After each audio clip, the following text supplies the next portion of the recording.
Hey everyone! We left Berat after meeting Isuf and headed back to the coast of Albania. But unfortunately we couldn't find anywhere to park up in the north due to the widespread flooding the country had had last month, making most of the beach tracks inaccessible due to the mud.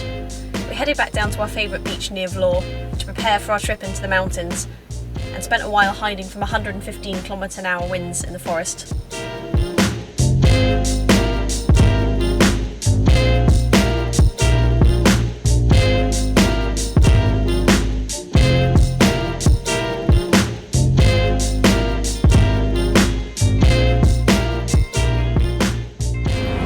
Hi everyone, we're currently en route to Skoda, where we're going to meet up with a guy called Ardit, and then he's going to take us into the Albanian Alps. From Skoda, it's about a 2-hour drive to the ferry port, where we'll be ditching the van, taking a boat into the mountains, and then hiking from there. We're going to be filming some remote communities and the people that live in the villages up there, seeing how they get on in the isolated winter months. So yeah, we're really excited to get up there, get stuck in, it's going to be amazing.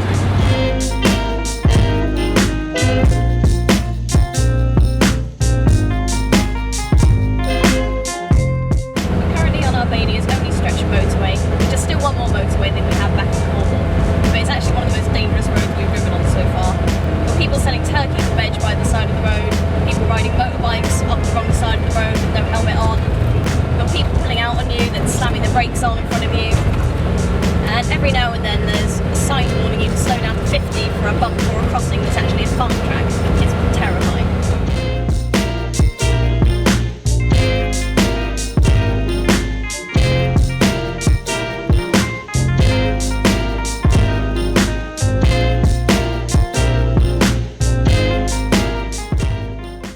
When we arrived in Skoda, we were met with more fun on the roads as we battled through the traffic to find a place to stay.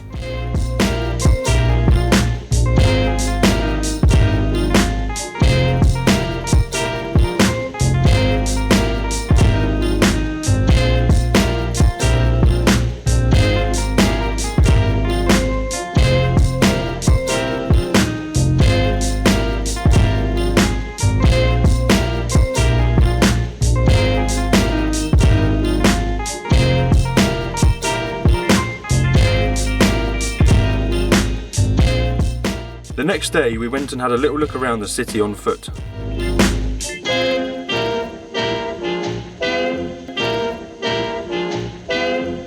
On our way home that evening we noticed 2 of our tyres were flat, probably from driving over a landslide an hour earlier. But thankfully there was a tyre place just across the road from us that repaired the pair of them for under £6. Lucy kept an eye on the van whilst I continued to try to understand how roundabouts work in Albania.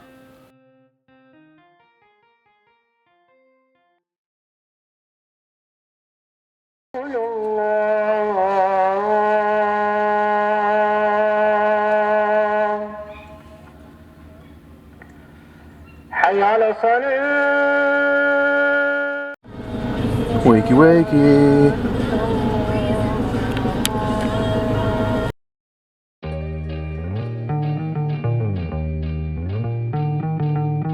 We met Ardit at around 6 AM outside one of the many already bustling coffee shops for a quick espresso before we hit the road. As we drove towards Coman Lake, the sun began to rise over the mountains in the distance. The smooth road we had joined became progressively bumpier as we ventured further from the city of Skoda.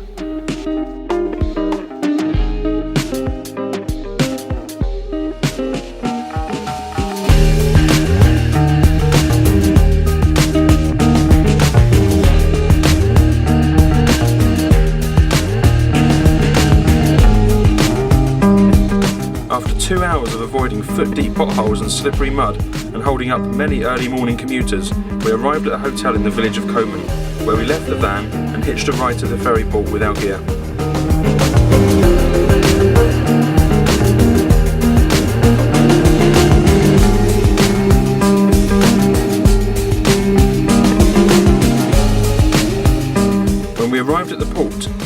for yet another coffee and listen to the wind howling through the roof and watch the waves lapping against the reassuringly safe and large-looking ferry that we'd be taking.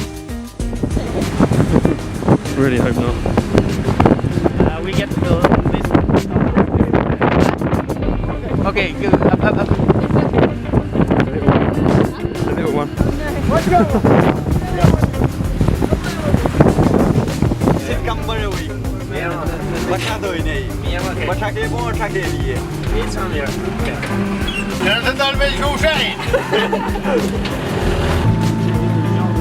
At 9 AM we set off in a slightly smaller boat than we'd imagined, alongside a handful of locals returning to their villages with supplies. Boats like these are the only thing linking the lake's inhabitants to the nearest road and are heavily relied upon all year round.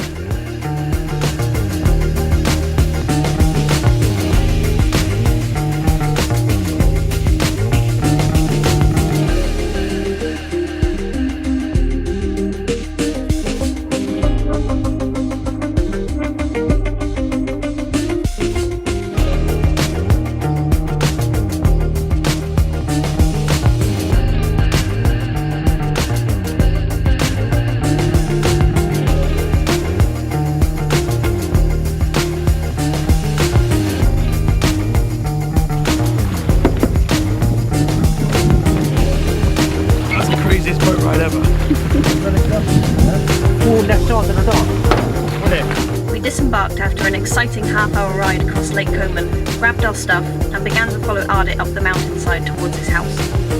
The unmarked path would have been almost invisible to our eyes, and it got pretty narrow, steep, and crumbly at some points. Ardit's house was only a half-hour hike from the lake. Others would have to walk for 3 hours or more to reach their houses from the boat, using mules to carry supplies.